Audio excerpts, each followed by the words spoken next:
Okay, we are on week 21 of 24. Exams are here. And we're going to do this statistics question that we've got, which is obviously probability. You can tell just from the way that it looks here. So we have these events H and W, very random letters to have picked, but hey, we've got them. Where the probability of H is this, and the probability of H union W, H or W, is 3/4. And it says that they are independent. We're going to show the probability of W is 3/5. Now, you might know this formula off the top of your head, but there is a formula that is for the probability of the union of two events. So if we have H union W, this is in the formula booklet. It's the probability of H plus the probability of W minus the probability of H and W. And the reason this is true is because you have H and W that look like this. If you were going to find the probability of the union, in other words, the whole section, you find the probability of H, you add on the probability of W, but you can see that middle section we double counted, so it has to get removed. One of those bits needs to get removed. So that's why the formula works.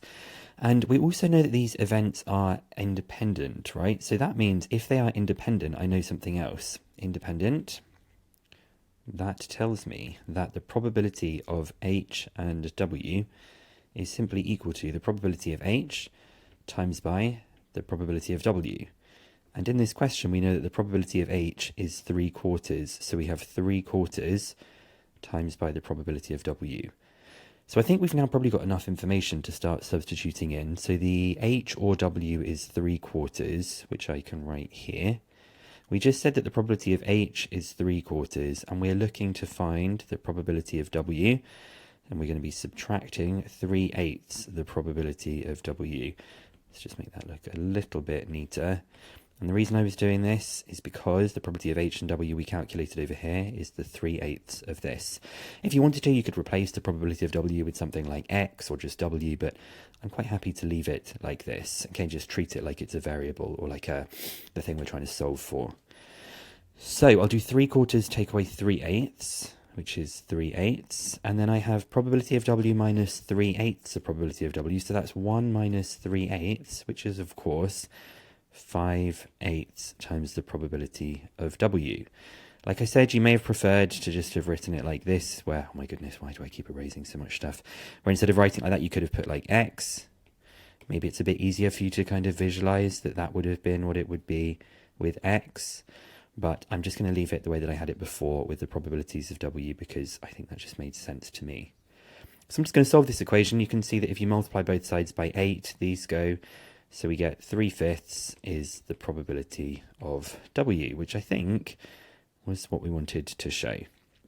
And then we get this part. The event N is such that the probability of N is 1/15. And this is the weird part. The probability of H and N is equal to the probability of N. So when they both occur at the same time, it's the same as the probability of N. And we're going to try and find this thing. Now, when I see things that are a bit weird and abstract like this, my instinct is to want to draw a Venn diagram. And we're saying the probability, this is the thing I'm interested in trying to draw. The probability of H and N is equal to the probability of N. So if this was H, and then I was going to say H and N is going to be the same size as N, well, I guess the way I think about this is N has got to be inside H, right? Why did that disappear? If N is inside H, then the probability of N and H is still the same thing as N. I guess the other way you could think about this if you didn't see it in that way in your mind is you could say to yourself, if this is H and this is N, this part is 0, and whatever this part here has got to be the same as N and H as N. I'm probably going to go with what I had originally thought of because that's just how my mind kind of saw this. That would be H, and then the inside part would be N.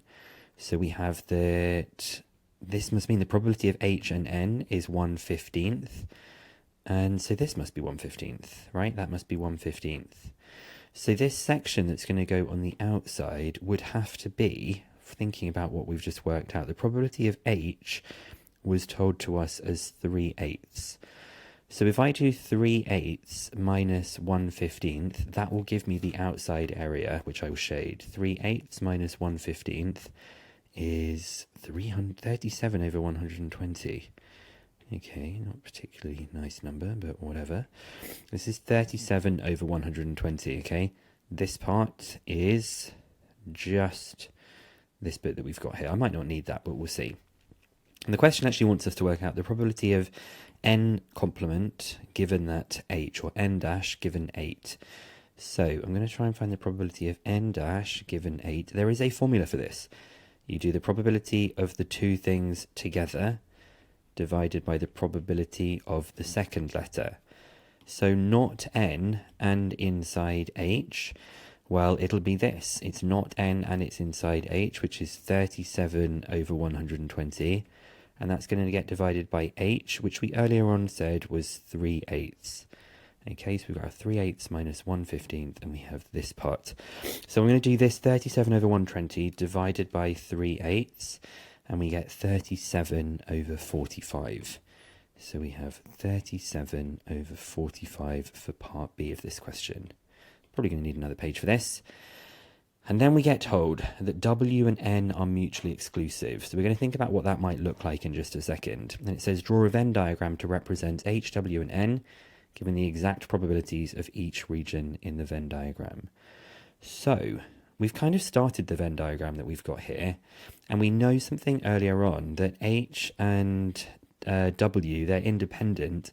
So we know that they are going to actually cross, because we worked out earlier on their overlap is going to exist. However, mutually exclusive events, think about their overlap, they do not exist. So I need to draw a Venn diagram for part C where W and N do not overlap. But then I've still got this setup that we've got here. But W and H do. So I'll do a nice big rectangle here. Technically we should say that the rectangle is S, but I don't think you get punished for it in this one.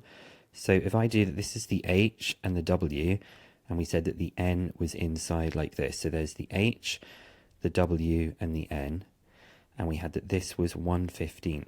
Now the H and W, the overlap of H and W, well, you're just going to multiply these together, the 3/5 and the 3/8 to get this. So the probability of H and W is 3/5 times 3/8, which is 9 over 40. So that part must be 9 over 40. And we know the probability of W is what? Whoa, that went really far. Probability of W is 3/5, okay? So I'm going to find out one of the areas by doing 3/5 minus 9 over 40. That's going to tell me this section that's here. So 3/5 minus 9/40 is 3/8. So this is 3/8. And then we need to work out this part. Now it's not going to be the same as this 37 over 120, because now there's this 9 over 40. So I think I remember from earlier on that H was 3/8. So I'm going to do 3/8, subtract 1/15, and subtract 9/40. So 3/8, subtract 1/15, subtract 9/40, and we get 1 over 12. But that's still not the end, because we need to say what's the probability on the outside. So I'm going to add these up and then take it away from 1. So 1/12 plus 1/15 plus 9/40 plus 3/8. I will do 1, subtract that answer, and you should get that the value on the outside is 1/4. So I think the hardest part of this question was probably part B, and figuring out how to do this. Like I said, you could have done it with two things like this, where the overlap was 1/15, and we could have put a 0 here, and the 37 over 120, and you'll see how that kind of comes up in the mark scheme in just a second. So let's double check we got this all right. So it was 3/5, 37 over 45, and then this Venn diagram.